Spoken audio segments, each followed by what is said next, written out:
Alright, I think this is getting beyond. Is that coming through? I think it's going to be on the joke now with the ridiculous stuff in the last 9 years. So, affiliating me with people that are drug users, that's ridiculous. I didn't do it. I can tell you who friends of mine are and then why they've dropped off over the years. Because, number one, since 2002, I worked 7 days a week. So, I never had time for family members and my partner. And that's just life in general. I'm not a friend. I'm not a relationship person. Anyway, so I was busy all the time, and the only people I had time for were the ones that were like-minded, like Rachel Simmons. I kept meeting up every time we had a chance for a coffee. I've known Rachel since the year 2000. We're really close friends, and I would meet up for a coffee with her every chance that we had to be able to and have a good afternoon chat. So if I had a day for him, like, what are you doing to meet here? And I was always late. We used to always meet at Queen Victoria Building. So this rubbish, and look, most of this rubbish seems to be for immigration and for my mother talking or family members talking. Don't talk for me. Like, what has actually been said over the years is a complete lie, and it's like, this is a lie and you're trying to make things up that isn't true. So don't drag people into my life, for starters. I'm a person that is strongly against large groups of friends, and my grandfather was as well. Okay, they're extremely against it. Like, he used to say, you never have more friends than fingers you can count on one hand, because they're not. Then you don't have friends. You've just got people that you can't say they're friends. Oh, you got, all these people. Oh, you're so, oh, you've got so many friends, but then what have you got time to do anything with your life? If you've got so many friends, then you're not secure. And that's true. If you've got so many people that you've got to impress all the time, it's like, well, then you're not secure within yourself. You have no personality within yourself. And I've never ever wanted, so I drop friends quickly.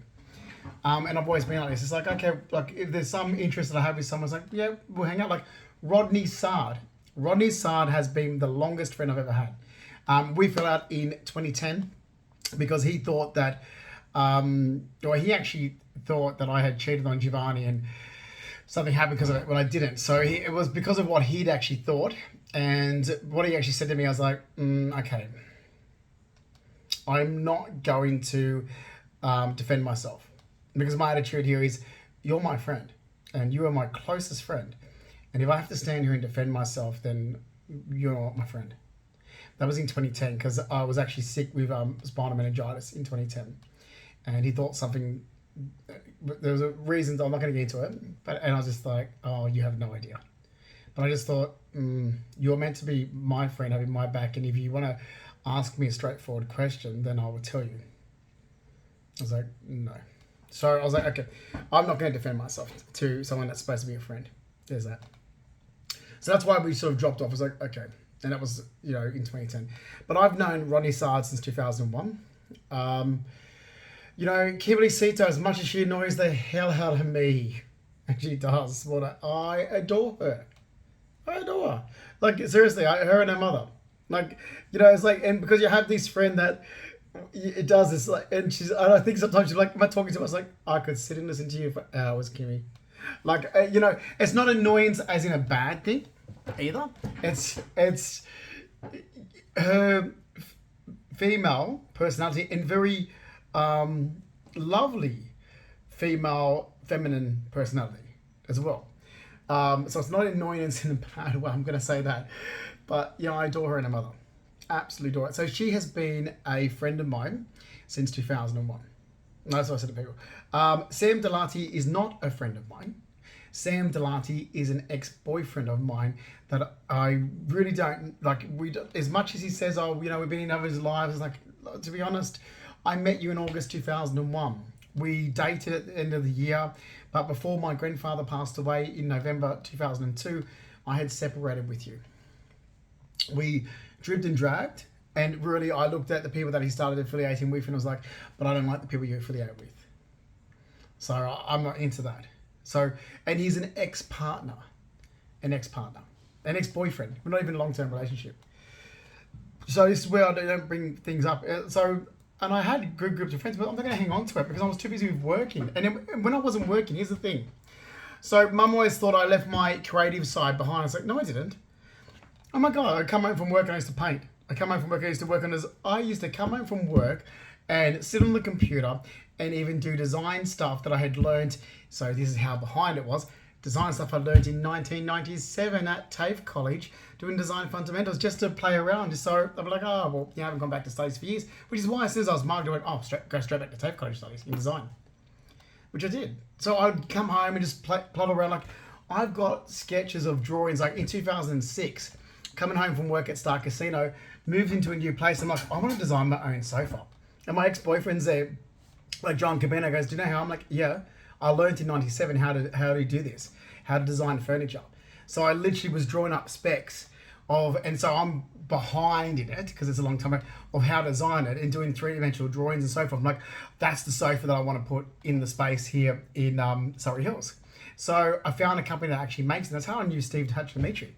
I met him in 2006. I'm like, can you design my sofa? It's like, Justin. I was like, hey, it's simple, Steve. Take that sofa there, take that arm off that sofa, mix it with the back. This is what I was used to be like. Take that, change that, do this, and you've got the sofa that I've just drawn. And that's what I've done. And so this is who I am. So then suddenly, after 2015, people started affiliating, police and government departments started affiliating me with Brett Aikenhead and Peter Fry and Mark Henner and Stephanie DeSalis. And I've turned up and said, they're not friends of mine. I would never be friends with people like that. Brett Aikenhead, I brought my dog from, and he was nothing more than a free prostitute. Don't feel like, oh, you're getting your information through social media. Well, that's not a reliable source. Ask me. Brett Aikenhead. So in not just the gay world, even in the straight world, straight men go and see prostitutes. Don't say you don't. I lived in Cleveland Street down the road from a brothel, and you could see the same cars stopping there every day after work while they've got the baby seat in the back. Like, the kid wasn't in it, of course, but it's like family man stopping off to see a brothel. And what I loved about this was they were transsexuals. The one on Cleveland Street was transsexuals, and you used to see football players going there. You see football players going there. You used to see, they think people don't. I was like, I live down the road at the terrace house. They out, they go, they're going to see the girls, the lady boys. And so the same guys used to see married men on the way home from work, stop off to see a prostitute, go home to his kids. Now, this is where there is double standards in the world, because it's a straight man. So the straight man, you don't affiliate with that brothel. No, you affiliate that straight man with his wife and kids. Then why did you affiliate me with Brett Aikenhead? Because Brett Aikenhead is my free prostitute. That's just someone I used to go to on my way home to my partner. A free prostitute. And I brought my dog from him. He's not anything except for my brothel. That's what Brett Aikenhead was. So why did you affiliate me with Brett Aikenhead? And that's where there is double standards in the world. And I'm going to keep fighting back and saying, if I was a straight man seeing a brothel on my way home to my partner, you wouldn't affiliate me with that. And that's exactly right. You'd be saying my whole family and friends and everyone would be like, well, that's different. No, it's not different. So stop having double standards. You affiliated me with Brett Aikenhead, who is my prostitute. Free prostitute. Stop off, have sex on the way home. So don't have double standards, and that's what it was. And then as for Peter Fry, he's a friend of Brett Aikenhead's. I'm walking my dog around Rushcutters Bay Park down Reg Overside. He walked right up to me and said, oh, are you Brett Aikenhead's ex? I'm like, Brett's my prostitute. No, I'm not. He goes, isn't that Brett's dog? I'm like, that's the dog I brought from Brett. And then this Peter Fry goes to me, meaning him, I'm surveillanced by police at the moment. I'm like, well, isn't that funny? Because Brett told me I was. Oh, must be anyone that's affiliated with Brett gets surveillanced by police, is it? Being a smart ass this guy. And I'm like, I've got to see this. I don't know Peter Fry. I don't have no idea who the guy is. He started telling police that he was my boyfriend and started giving them my address and this shit. I thought this was something to do with Brett Aikenhead because he was causing trouble since 2015. I'm there going, oh, what? And seriously, how dumb are police that you can't put two and two together? It's like, obviously, Justin doesn't know these people. Like, obviously, he doesn't know these people. And they're just causing trouble in his life. Now, if you're a normal person, you look at a situation and go, well, hang on, Justin's never known these people. And he's had a break in his relationship with Giovanni Consalvo as his partner. He had a break in his relationship. So he's just having some sex on the side. Like, if a married man with kids has a break in his marriage, he's off screwing around with some lowy slappers of bullshit slut women. Well, you're not going to say, oh, that person knows those slut women. Of course not. You're not. Well, then don't have double standards with me. Why is there double standards to the homosexual community? And it's always the straight community who's doing it. Or even the gay community does it. So why is there double standards? Because that's what you're doing. You're basically discriminating and defaming because of my sexuality. So because I'm a homosexual man, you then start affiliating me with slappers. But if I was a straight man, having a break in my marriage, screwing around, you would not be like, oh yeah, they're friends of so-and-so. It's like, no, you wouldn't. I've got straight men that have breaks in, I've had straight friends, males, that have had breaks in their marriage, and you look at the women that they're with and it's like, Jesus fucking Christ, are you sure about that, Johnny? And he's like, no, just sex. It's like, yeah, I know, you're on a break. It's fine. So you don't judge the straight men. So why are you judging me because I'm a gay man? And I've just had this for immigration in every aspect of my life for 9 years. It's like, but I've sat back and said, they're not friends of mine. I don't know them. Mark Henner, free prostitute. He's not a friend of mine. I met Mark Henner at the Ginseng Bathhouse, men's relaxation centre in April 2002. By 2003, I had nothing to do with him because he's not a relationship guy. He's someone that I just went and had sex with. Literally, like if I saw him out clubbing, I'll probably, like in 2002, be like, oh yeah, I knew him. And be like, oh, what are you doing, lady? You want to have sex? So that's a sex relationship. Or not a relationship at all. It's just something that someone you have sex with. So because of my sexuality, I've just been discriminated against and defamed. Because if I was a straight man having sex on the side, which I know so many straight men do, you don't do what you've done to me. Their families don't do it. My family did the same thing to me. It's like, but okay. And this is where I stood up and was like, oh, right, Joe and Helia. Okay, well, let's talk about you. You want to talk about me? How many of my cousins had flings on the side? Okay, when you had a break in your marriage? And, okay, because it wasn't over social media, that was a difference. That's what was getting, oh, but it's not all over social media. It's like, I can't control what people put on social media. My social media account doesn't have friends and followers. I keep telling people, but you're on my wrong social media account. Okay, you're on my wrong social media account because my actual social media account will never have followers or friends on it. Friends or followers, because there's too much information on myself, so I don't let people. I don't do social media. It's that simple. So you got to love social media, fine. So then why then did I go through 9 years of hell when I'm paying the money for it? So I've literally had people say, but because I had all this money, Justin's a drug dealer. Man, if I was I would never be a fucking drug dealer. That's a low-life job. A drug dealer, then a prostitute. I was like, oh, if I was a prostitute, sorry. I'm obviously back going, oh, well, you think that someone's going to pay me for sex? I used to be good looking. Now I've got all this weight on. I was like, oh, well, I'll take that. But no. I was like, what do you mean? What? Because I had all this money? And here's where my mum caused all the trouble as well with making up stories. Like, yeah, but facts are the facts. When I was a VIP host at Star Casino, I was on $47,730 a year, right up until I was mugged on my way home from work November 30th, 2007.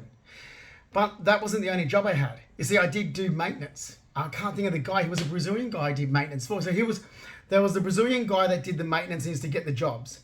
I worked with him, okay? And so he was a stoner.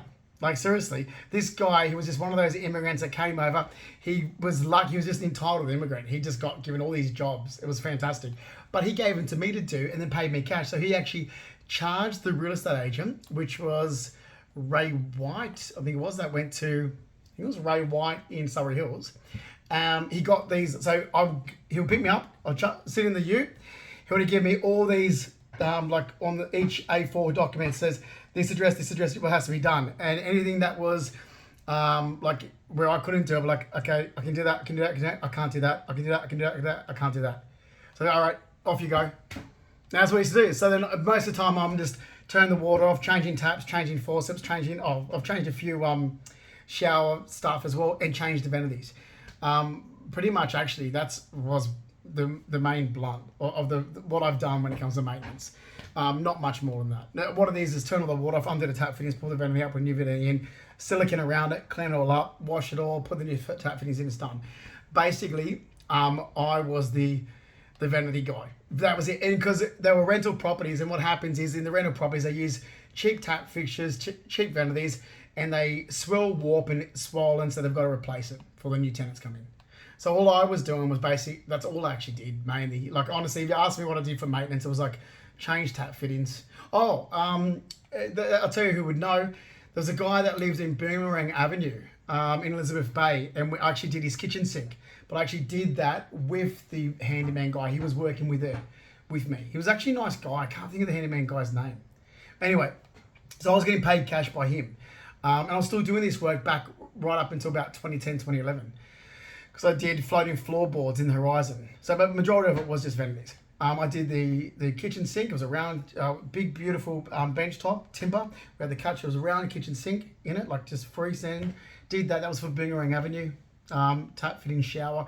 So remember this because the guy, New Zealand guy that was renting the place, he was in the shower when we came in, and he came out with and I was going to go, I'm like, I think he's AC/DC. He says he's straight, but what straight man that doesn't want to be looked at by a couple of guys is sitting around naked with a towel around? He was, and he had the most stunning yellow sofa. Like it was, I'm like, his decor in his apartment, very questionable to be a straight man.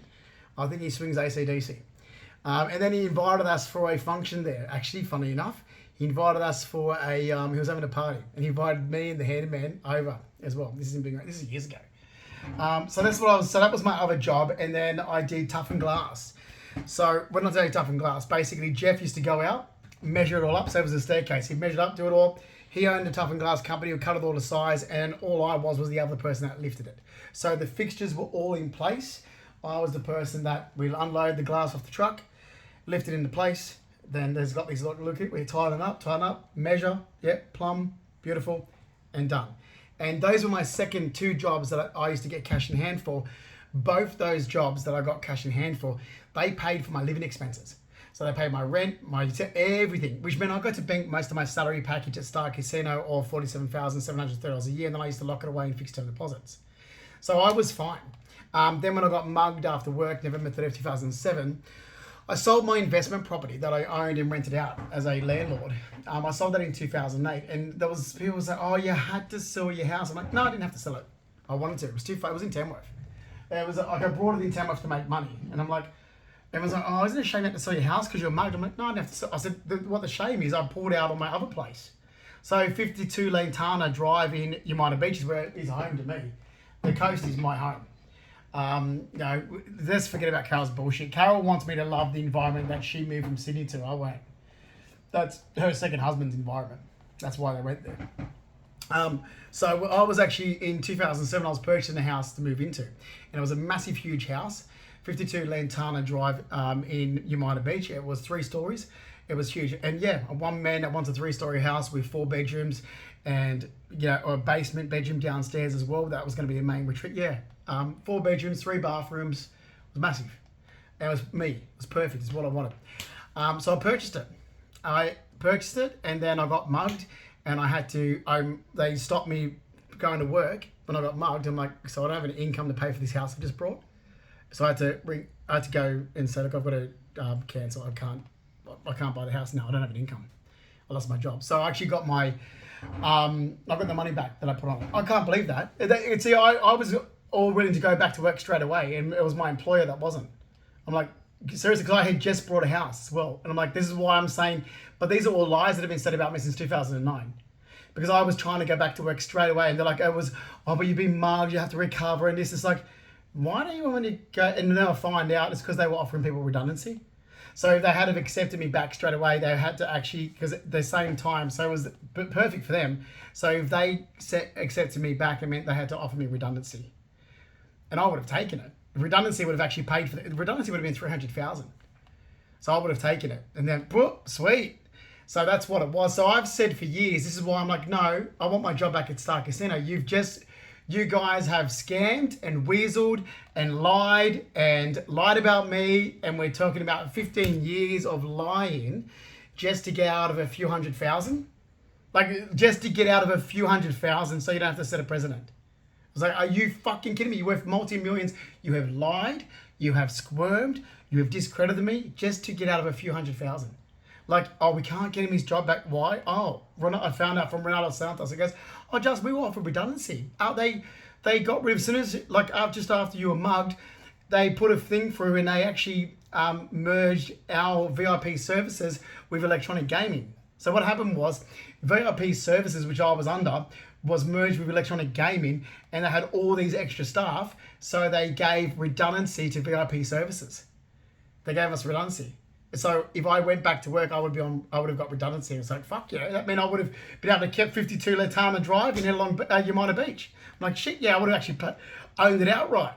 And I'd said this to my mother straight away. She's always like, oh, you had a fuck solicitor. It's like, but you work for a legal firm, Carol.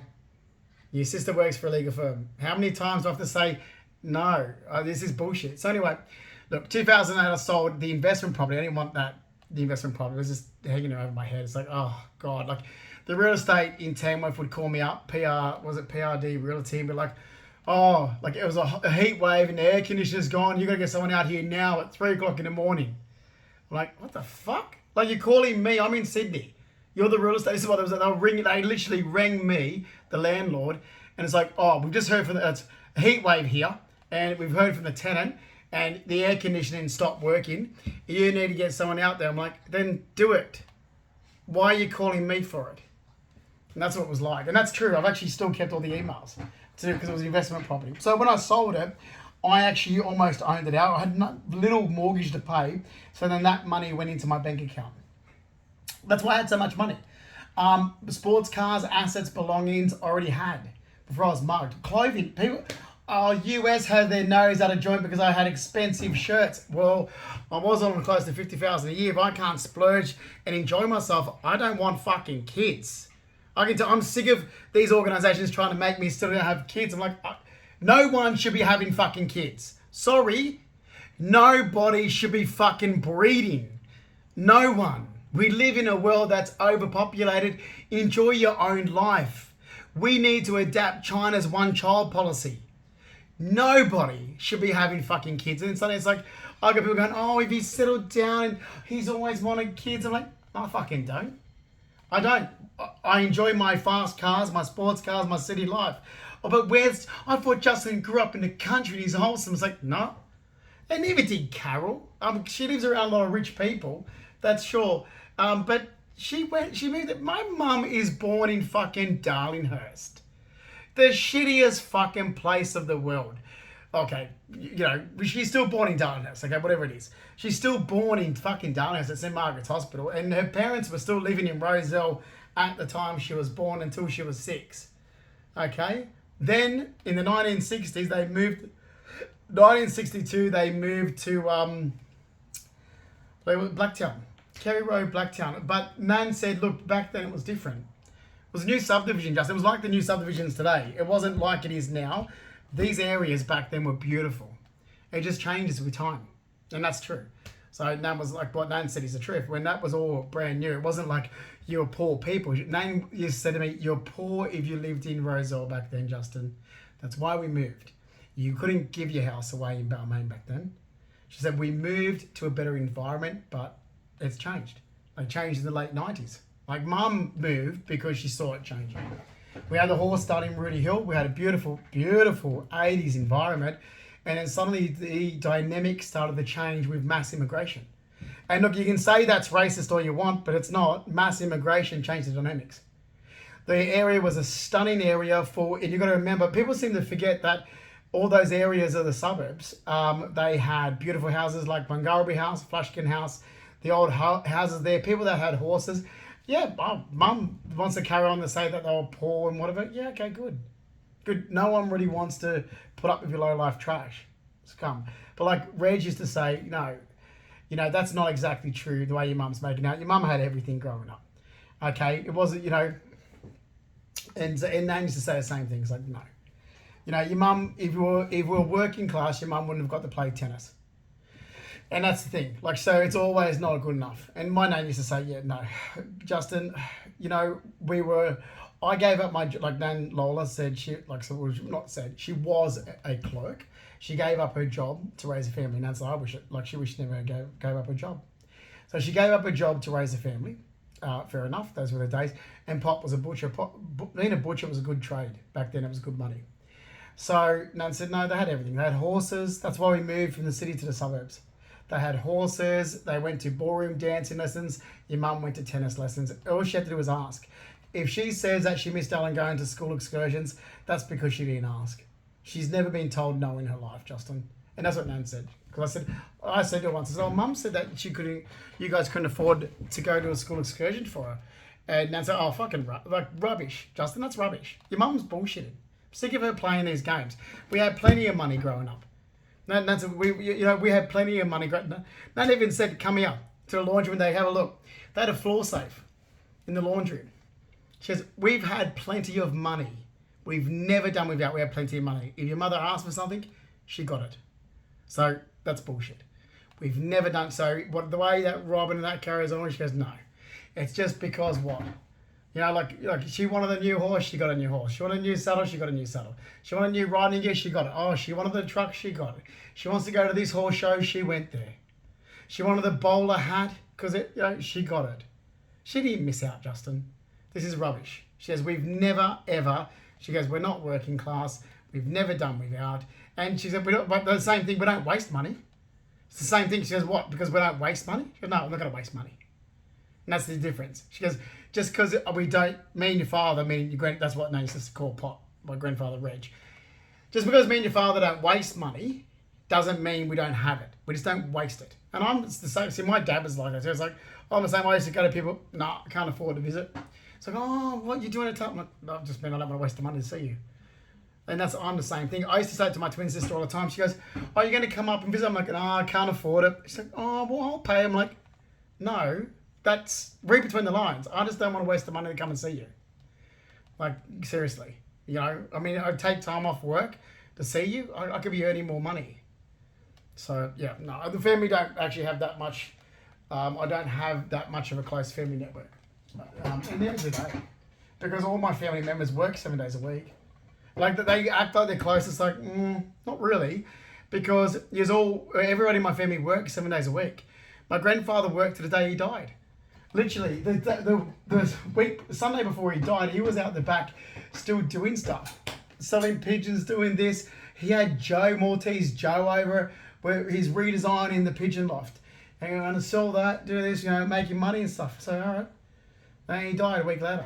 I'm going to be a person that on my deathbed, I'm going to be clutching my assets, my belongings, my bank statements, because that's who I am. What do you want around you when you're dying? My jewelry, my money, my antique furniture. I enjoy it. Oh, beautiful. Thank you very much. Oh, what? But people aren't that... I just don't get the communist behavior of people. It's like, well, people are like, look around you. We're not going to have a shortage of people ever in the world. That's one thing we will never have a shortage of is people and the human race. So it's not like it's a rare commodity. And so I've never, ever in my entire life looked at this as to go, yeah, but there is always people. There's always people. There's not like we're in a rare commodity. It's like, oh God, it's going to be so rare. Oh my God, if I don't have a friend, I would never have a friend. Same with people with relationships. They put so much value on having a relationship as I've never had. Never wanted to chase people. I've dumped everyone. I was like, well, it's not like there's not like it's rare to have a relationship. And that's the thing. It's like, well, there is people everywhere. I can't go back in time and get a fabulous designer as Joseph Hoffman to go and recreate an Art Deco machine age piece of furniture for me where there was only 3 of them made. When that's gone, that's gone. That's a rare commodity. That's rare. That's art. That design piece is rare and art. Now, I would rather hang on to that than a person where there's so many people. People are not rare commodities.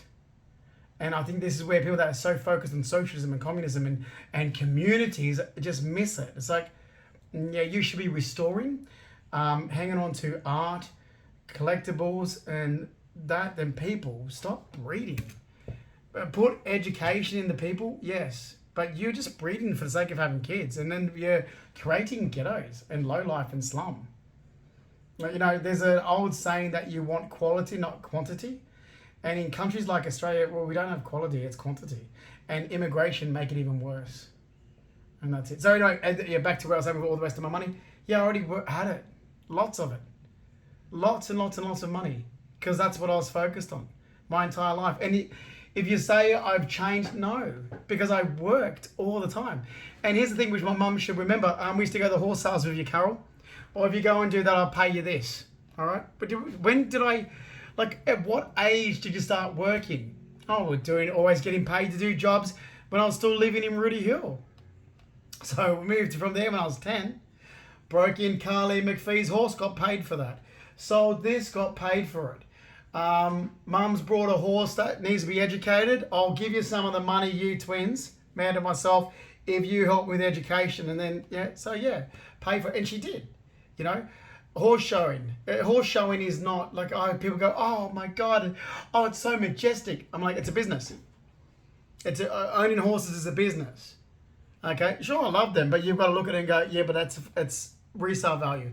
I can't fall too much in love with that horse because I have to sell him. The only one I actually was so in love with, of course, was not Mirrabooka Knight Rider, which I did love. He was a fucking shithead. Oh, Mirrabooka Knight Rider was a fucking shithead. No, Makar Flying High, Makar High Flyer, which is the one that I brought off Greg Keys. So I brought him off Greg Keys as a yearling, and I educated him up, and he became a Royal winner. And I had to sell him in 2005 because I wasn't working him much. Mum's like, you're not going to waste that horse. You're selling him. So I go, he said, no. He's sitting in the paddock. You're busy with work. This is your last Royal. You're selling him. And that's it. So I sold him. I was like, well, that is the only horse I fucking really loved. And I did because I was so attached to this from a foal, and I raised him up. Oh, he was worth more than my BMW. So I sit back and go, yeah, mate, I own thoroughbred fucking hacks. You go to look for him, like this fucking dickhead that talks about, oh, BMW. I'm like, and man, my fucking horse is worth more than the BMW. And that's what was true. So I never not had money in my life ever. Like, I'm at the brokest I've ever been in my entire life right now. The absolute brokest. As a teenager, I had more money than this in the bank. Literally, and I can show it. With my bank statement in 1997, I can fucking show it. Like, I've never had a problem ever with money. I used to go to work with Reg Purdy, and John Smiles, I was talking about with Mum tonight, used to pay me $50 a day. You sit back and go, Jesus Christ, $50 a day, slave driver. It's like, yeah, it was, but I was a teenager getting paid cash in hand when I'm 14 years of age. So $50 a day as a teenager. If I worked that Saturday as a half day, it was only half day on a Saturday, in Ford Street, just off Sunny Hot Road in Blacktown, then that was still $50. So we're talking $300 a week that I used to roll up and put inside my speaker. Now, I joked around and used to tell people, I used to sell cannabis at school. No, I didn't. Oh, it's a joke. And I'll tell you why I started with these bullshit jokes is because Greg Maguire goes to me. Greg Maguire, the old owner of the Powerhouse. Oh, I think he might still own the Powerhouse, actually. I thought he might have given it to his ex-wife, Twiggy Maguire. I adore the Maguires. Greg Maguire goes to me in 1999. He goes, oh, well, when people ask me where my money come from, because I used to get shits back then in 1999. It's like, people always like asking. It's like, that's so rude. And even he's like, yeah, it's rude. You know what I say? Because he goes, Justin, people accuse me, Greg Maguire, as being a drug dealer. Oh, Greg, all the low-life scum of Tamworth. All the low-life scum of Tamworth go, oh, he made his money through drugs. Oh, Greg Maguire, he made his money through drugs. Those types of people. Then there's lots of them up there, the farmers, the deadbeat ones. Not the ones that own the land, the ones that work on it. So there's a difference. There's a difference between the property owners and the workers. And the workers are the scum. The property owners are the ones that own the property, and the workers are the ones that work on the property. So there's a massive difference with that. Anyway, Greg goes to me, so I tell them, and he did. Straight out in 1999, he goes, so I tell him, oh, I sold blue jeans and white T-shirts in the 70s. I was like, I picked up and was like, I sold cannabis at high school. And then I like being smart. No, I fucking didn't. Never, ever have I done anything criminal in my life, but it was a joke. You know, it's a joke that probably went way too far. And I said, my twin sister is so, she started believing it. I was like, Amanda, wake up to yourself. What did I do? Sell cannabis for 20 cents a bag?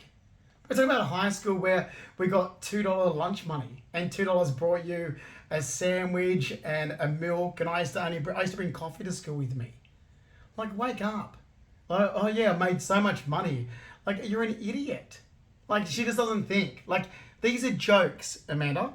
What's mockery and sarcastic is a joke. Like someone was going, "Oh, I bet you were such a rebel." I'm like, "Oh God, yeah, I used to still hot wire cars and steal them. I bring scotch to school with me." And you see how I'm saying it?